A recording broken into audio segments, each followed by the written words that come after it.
నా అల్లుడు జూనియర్ ఎన్టీఆర్ వస్తున్నారు. ఖబర్దార్ ఎవ్వరిని వదిలిపెట్టడు అంటూ జగన్మోహన్ రెడ్డికి వార్నింగ్ ఇస్తోంది పురంధరేశ్వరి. పురంధరేశ్వరి తన అల్లుడు జూనియర్ ఎన్టీఆర్ గురించి సంచలన వ్యాఖ్యలు చేస్తోంది. నా అల్లుడొస్తే ఎవరెవరిని ఎక్కడ పెట్టాలో బాగా తెలుసని, ఖచ్చితంగా జూనియర్ ఎన్టీఆర్ వస్తే రాజకీయంగా ఆయన ఏం చేయాలో చేస్తారంటూ చెప్తున్నారు. ప్రస్తుతం ఈ విషయాలు కూడా ఎంతగానో సెన్సేషనల్‌గా మారుతోంది. అలాగే అభిమానులు కూడా వీటికి సంబంధించిన విషయం తెలిసి ఎంతగానో షాక్‌లో ఉన్నట్టుగా అయితే సమాచారం. కాబట్టి ఇప్పుడు సోషల్ మీడియాలో సైతం ఎంతో సెన్సేషన్ అవుతోంది. ఏది ఏవైనా రాబోయే రోజుల్లో ఖచ్చితంగా జూనియర్ ఎన్టీఆర్ తెలుగుదేశం పార్టీ పగ్గాలు చేపడతారు.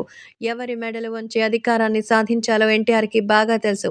సినిమాలో ఎలాగైతే ఆయనొక్కడే వచ్చి సంపాదించుకున్న పేరు ప్రతిష్టలతో ఈరోజు తారాస్థాయికి ఎదిగారో, అలాగా రాజకీయాల్లో కూడా కేవలం రాష్ట్రంలోనే కాదు దేశంలోనూ చక్రం తిప్పే నాయకుడవుతాడు నా అల్లుడు ఎన్టీఆర్.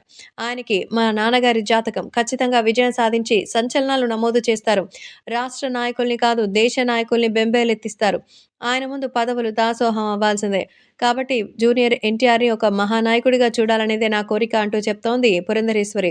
మొత్తానికి పురంధరేశ్వరి ఎన్టీఆర్ మీదైతే ఎన్నో రకాలైనటువంటి అభిమానాలైతే చెప్తున్నారు. కాబట్టి ఇప్పుడు సోషల్ మీడియాలో సైతం ఎంతో సెన్సేషనల్‌గా మారుతోంది. అలాగే అభిమానులు కూడా వీటికి సంబంధించిన విషయం తెలుసుకొని ఎంతగానో ఆనందంగా ఉన్నట్టుగా సమాచారం. కాబట్టి రాష్ట్ర వ్యాప్తంగా ఈ విషయాలు కూడా ఎంతో సెన్సేషనల్‌గా మారుతోంది. ఏది ఏమైనా ప్రేక్షకులు కూడా వీటికి సంబంధించిన పలు విషయాల పట్ల అందరూ చాలా ఆనందం వ్యక్తం చేస్తున్నట్టుగా అయితే తెలుస్తోంది. మరి అందుకే ఇప్పుడు ఈ విషయాల్లో కూడా ఎవరిది ఎక్కడ అడ్డు చెప్పకుండా సంచలనమైనటువంటి నిర్ణయాలు తీసుకుంటున్నట్టుగా అయితే సమాచారం.